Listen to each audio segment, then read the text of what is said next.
اس کے جوابات کی نشست۔ حضرت صاحب پریشانیوں کا یہ مسئلوں کا جو ہے کیا؟ بھائی کا سوال یہ ہے کہ آج کل پریشانیاں اور مصیبتوں کا حل قرآن اور حدیث ہے۔ دیکھیں، آج کل ہماری پریشانیاں اور مصیبتیں جو بڑھ رہی ہے اس کی سب سے بنیادی وجہ جو ہے وہ یہ ہے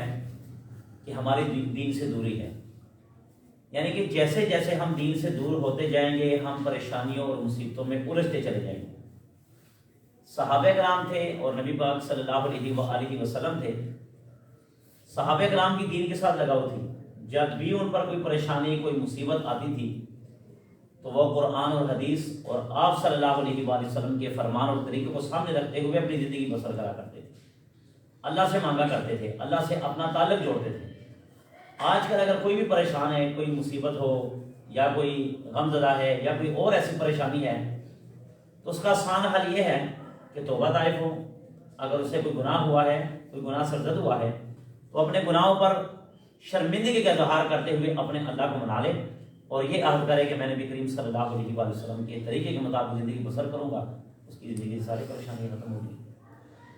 جی محترم حضرت صاحب، میرا سوال یہ ہے کہ جی ہم نے پڑھا کہ ایک مقام ہے کہ جہاں پہ آپ صلی اللہ علیہ وسلم نے پیر مبارک حضرت علی رضی اللہ عنہ کے کندھے پر رکھا تو ان سے وہ بوجھ نہ اٹھا سکا، اور ایک مقام ایسا ہے کہ آپ صلی اللہ علیہ وسلم نے حضرت علی رضی اللہ عنہ کو اپنے کندھوں پہ رکھا، تو یہ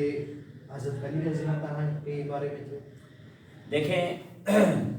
ایک مقام آیا کہ نبی پاک صلی اللہ علیہ وآلہ وسلم نے اپنا پاؤں مبارک حضرت علی شیر خدا رضی اللہ عنہ کے کندھے مبارک پر رکھا، آپ سے برداشت نہ ہوا۔ اور ایک وقت وہ تھا کہ آپ صلی اللہ علیہ وآلہ وسلم نے حضرت علی کو بٹھایا اور خانہ کعبہ کی بت گروائے گئے، صفائی نہیں تھی، وہ خانہ کعبہ کی بت گروائے گئے تھے۔ پہلی بات یہ ہے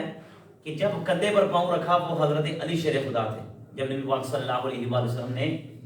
جب پاؤں رکھا آپ کے کندھے مبارک پر تو وہ حضرت علی شیر خدا جو حضرت فاطمہ کی خامد حضرت حسنین کریمین کے والد گرامی تھے، یہ وہ تھے۔ اور یہ دوسرا لمحہ تھا